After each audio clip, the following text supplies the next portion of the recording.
Hi guys, welcome back. Good to be back with you and bringing you some fitness content again. I've had a few people asking and I figured it would be about time to do that. For those of you that haven't seen the last couple of videos, I've been moving house, been away, working away. I've got a new job, so I'm flying all over the world at the moment, which sounds fantastic, but that kind of leads me into this video, which is about real life, how we can compare the reality of actually doing a fitness routine and a diet routine in real life versus what we see on social media. I'm going to bring you, the truth from my perspective, and without any sort of BS and with no marketing hype or any paid supplements or anything like that. And hopefully that will make people feel a little bit better about their situation, because I know I've felt like this before. We look at these guys on the social media output, on Instagram, and we see these people doing amazing things, guys and girls.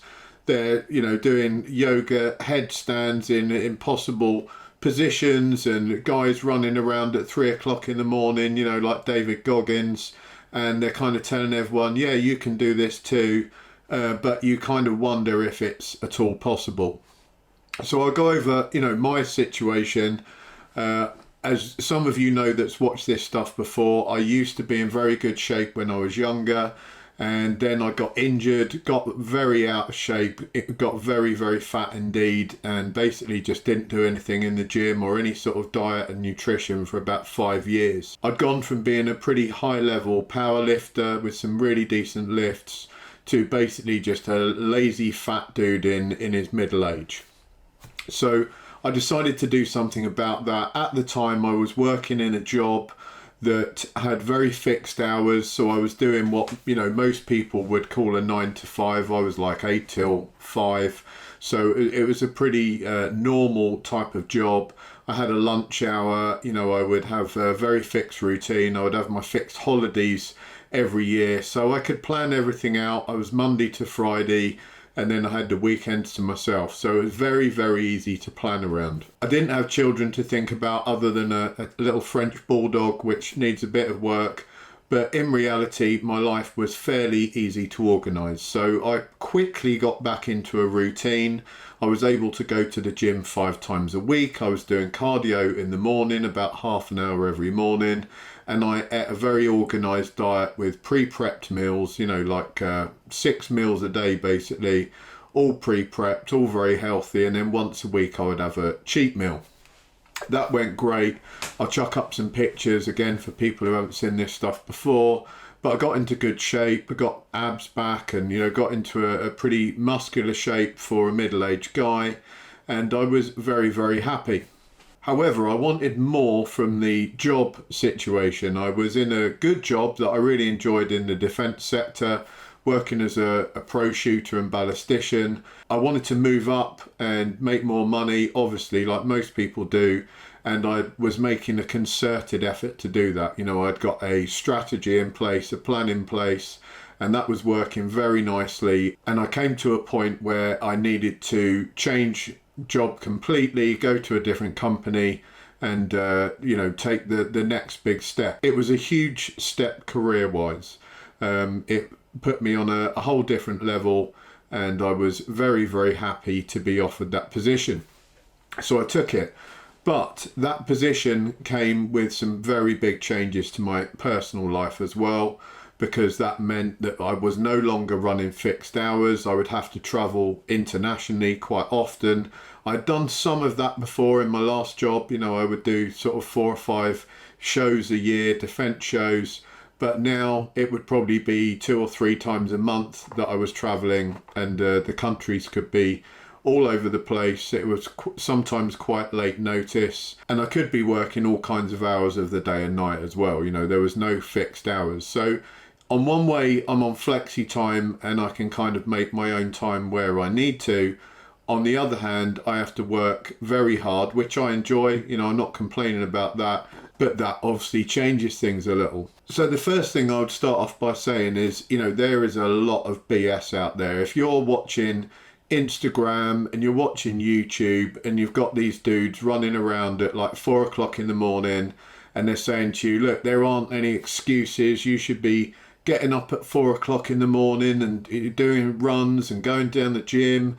And I'm at the gym at 2:30 in the morning. It's almost like they're having a competition of like who can get up the earliest. You know, there comes to a point where these dudes might as well not be even bothering going to sleep because they just say, like, you know, I'm down the gym at 12:30 at night, I haven't been to bed yet, and I'm going to train till 6 in the morning and not go to sleep. It's literally that ridiculous. And we've got to realise that most of that stuff, they're doing it for content. You know, they've got to find a way to put something exciting out there that people are going to tune into. And if they just said, oh, I'm going down the gym again and it's 6:30 in the evening and I finish work, no one's going to tune into that. There's a million videos about, you know, some dude going to the gym after he's finished work. So what? But if you've got a picture of yourself running around the streets at 4:30 in the morning when it's pitch black outside with no top on, doing some sort of Goggins impression, then obviously that's going to garner some interest. People are going to be switching on to that to take a look because it's kind of extreme. And that summarizes pretty much all of the fitness content I see out there. There's some straight talkers, but 95+% of it is people doing crazy stuff, whether it be really weird exercises or, you know, timings. They're getting up super early, they're going to bed really late because they're going down the gym super late. Whatever it is, there's some extreme angle that they're approaching it from, some sort of weird diet that they're doing. All this stuff is to generate them money. It's got nothing to do with whether it's good for you, whether it's good for general fitness. And, you know, the science dictates that. We know that one of the most important factors in building muscle tissue and one of the most important factors in just a generally healthy lifestyle is quality of sleep and length of sleep. So if you're going to bed at 11:30 at night and then you're getting yourself out of bed at 4 o'clock in the morning on a regular basis, you're going to be doing yourself some severe harm. And that will not grow muscle tissue. You know, you're not going to get stronger. You're not going to look better if you're doing that on a regular basis. And half of these guys that are doing it on social media, they're probably filming something at 4:30 in the morning and then they're probably going to bed for the rest of the day. You know, they'll probably go home, switch the camera off, get in bed, go back to sleep, wait for mummy to wake them up at 11:30 in the morning, you know, when she has them some cookies and milk or whatever. That's great for them, and they're perpetuating this myth that's generating the money on social media. Don't ever think that's a healthy, viable reality. The reality is you have to plan things that you can do in a realistic fashion that's going to also lead to you getting a decent quality of sleep. You're not running your immune system into the ground. You know, you're not overworking yourself to a point where you're just sick all the time, because what's the point in trying to go to the gym if you're constantly getting the flu, if you're constantly getting colds? And this is even more so as we get older. You know, if I did some of this ridiculous stuff that people are talking about, then I would be ill all the time. I'm already pushing it with the traveling. You know, you go on airplanes and stuff, and you're at much higher risk of catching bugs, and as you travel your immune system gets smashed to pieces because your sleep cycles are changing and stuff. So you've got to be really, really, really careful. So how have I dealt with it? You know, what's been going on with my training? Well, firstly, I would say don't be too regimented. You know, I have in the past been extremely regimented to the point of almost obsession when I was younger with the gym. Like, I had to go to the gym X times per week. I had to eat X times per day, and everything had to be just so. That's great if you can get away with it. You know, if you're living a very standardized lifestyle where you can work all that in. But it also kind of limits you as well, because I would decline a lot of possibly fun experiences or good experiences in my life because I was so obsessed with sticking to this very regimented routine that I was running. So I would say, firstly, you know, that would lead to you getting frustrated and upset quite quickly. If you've got that really fixed regimen in your head, then you have to change something in your job, or because your family life has changed, you might have had children or something, that's going to be a really difficult psychological hurdle to work around. So I would suggest that you kind of keep in mind that things can be a little bit malleable. Now, you can change things if you need to. I always try to get as much gym in as I can. And if I go away somewhere, I try to book into a hotel that has a gym. That isn't always possible, but when I can, I do. And then the training in those gyms, some of the gyms I book into are kind of substandard, you know, they haven't got the greatest equipment in them. Again, it's important that you're not like obsessed about doing specific exercises when you train. That's where you have to be ready to just base it around the context you're in. Sometimes you might not have access to a gym. If that's the case, then it's like calisthenics time. You can do some press ups, you can do some star jumps in your room, you can go for a run, all those sort of normal things. You can go for a run, find a kid's playground somewhere, do some chin-ups on the bars there. Whatever it is, you can do some ab work. All that stuff can be done without the need for a gym. So that isn't an absolute necessity. The main thing is that you try and get in what you can. And, you know, you shouldn't be making yourself miserable doing this, because if it turns to something that's making you actually miserable and depressed, then going to the gym isn't doing what it's supposed to be doing. It's supposed to be making you feel more positive, more energized, better about your life. You know, it shouldn't be hamstringing you from improving in other areas as well. Diet wise, also the same thing. You know, if I was really fixated and I could only eat very specific things, I would have struggled, because in some of the countries and some of the places I've been, it just hasn't been possible to adhere to the exact diet that I would like to. So I try and run basically an Atkins type diet when I'm away.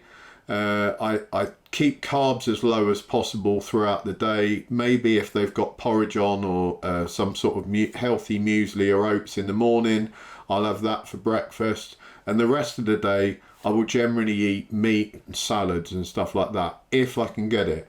I would also suggest that skipping meals isn't a terrible thing. You know, if I've got an option of eating burger and chips or nothing, I'd probably go with nothing. And I would just eat something later on when something better came along, because I found myself in that position quite a lot, especially at lunch times, where we've been out and about at work. You know, there's only like a little snack bar or something. I've got no facility to pack food and take it with me because of the situations we've been in. And the snack bar has muffins and, you know, pre-made sandwiches. Most of the fillings are pretty terrible. And I just thought to myself, well, I could either kind of get fatter on this trip, or I could just eat what I can find in the evenings that is as healthy as possible, and maybe even see it as a bit of a fat loss experience. I don't think people are going to lose huge amounts of muscle doing that. You know, there's a lot of kind of paranoid talk online about people saying if you don't eat 6 times a day, all this muscle tissue is going to drop off you. It actually takes months and months to lose muscle tissue. You know, that's kind of a myth.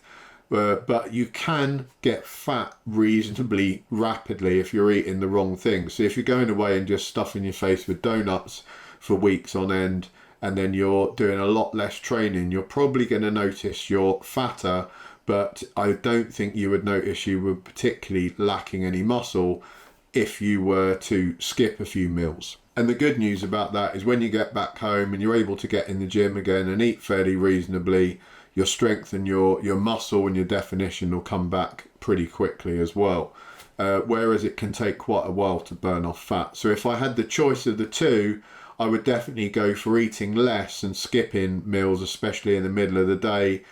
Seeing the trip as like a bit of a fasting experience rather than just a binge eating experience. I think that would be a big issue if I did that. And it's also harder to come back from. You know, if you go away somewhere for work and you've been eating nothing but sugary rubbish all week, when you come back, you'll find that you're kind of addicted to that stuff, and it's kind of hard to kick the habit again. You've got to get all that sugar out of your system. You'll be craving it. That's something I don't particularly want to keep going through. I find it easier to do things like go to a kebab shop, order some skewered chicken and a bit of salad or veg, green veg, and just have that as an evening meal, rather than just going for a ton of processed bread stuff and whatever. So how's that gone for me? Not a problem. I was a little bit dubious when I went away how things would go, and as I suspected, there was no way I could keep up with the training and lifestyle that I'd had while I was working the 9 to 5 standard job. And also I had this house move, so I've moved to a beautiful area. The house is much nicer. I'm very, very happy, but that's been quite a big deal. We've had to spend about 2 months getting all that sorted out. So that's another reason why training and diet has had to suffer, where I've been not really having a workable kitchen while I've been in between the two houses, and I've just had to do whatever I could. I've been back down the gym. I haven't particularly noticed any huge problems. I'm still basically as strong as I was. My definition looks a little bit off, but I think it will be back within a few weeks if I really put an effort in again. I would suggest not skipping the gym for like weeks on end, because then you're going to find it really difficult to get back. Even if you skip it for a week, when you get back home after that, it's kind of easy to sit back at home and think, oh, I don't really feel like going to the gym tonight. I'll go tomorrow. And before you know it, you're into your second week of no gym, and that can quickly carry on, and then you end up a month later, you haven't been to the gym, you've been eating a load of rubbish, you fall out of all those good habits. So I would suggest trying to keep it up, and as soon as you get back home and you're in a position to get yourself back to the gym and do the training like you were before, get back in the gym. Don't delay it and put it off and think that you need a super long rest once you've got back from wherever you are. So I think there's a huge difference in reality versus the Instagram fitness community. I don't think that they tell you anywhere near the truth about what they're up to, and if it came down to it, a lot of those guys don't have jobs like we do. They don't have like family life like we do, because a lot of them are very young, so they're single young people that are traveling around, and their sole job is to make content for social media. And if that's you, then great, but be honest about the output. You can say, hey, I'm an influencer, I have very few responsibilities in my life, and this is my thing, I go to the gym. That's fantastic. But if you're kind of making other people feel bad because they have to do a load of responsibility in their lives and they can't just go down the gym whenever they feel like it, then you probably want to try and walk in their shoes before passing judgment on them. So just be aware that there is a vast difference. And I'm not saying to anyone this is an excuse to slack off and not bother. Don't give yourself too much of a hard time because you're not keeping up with what Johnny647 on Instagram says or whatever. I hope that's of some use. I hope that makes people feel a little bit better about things. Any questions, leave them in the comments. I'll always answer any of the fitness questions that get stuck up on here. And I hope you're all having a great time. I wish you all the best of luck with your training. Let me know how you're getting on, and I'll keep updating as we go. Hopefully now I'm in the new house. In the summer I'll do maybe a little bit of a look around the garden, etc. Maybe film some content out there, have a barbecue or something. And I'll probably do a bit of training out there as well and film that. And in the meantime, things are getting slowly back to normal in terms of putting content out. So I'll be putting out a lot more from now on. There'll be fitness, there'll be a load of other videos as well on the EDC stuff and all kinds of political stuff, regulations, all that kind of stuff. So all the usual stuff will be coming back. And hopefully I'll be out in a new man cave as well, because I'm in the process of building that in the back garden, as well as this room that I've got here, which is probably going to go through some changes. But yeah, it's a lot better than the old garage, let's put it that way.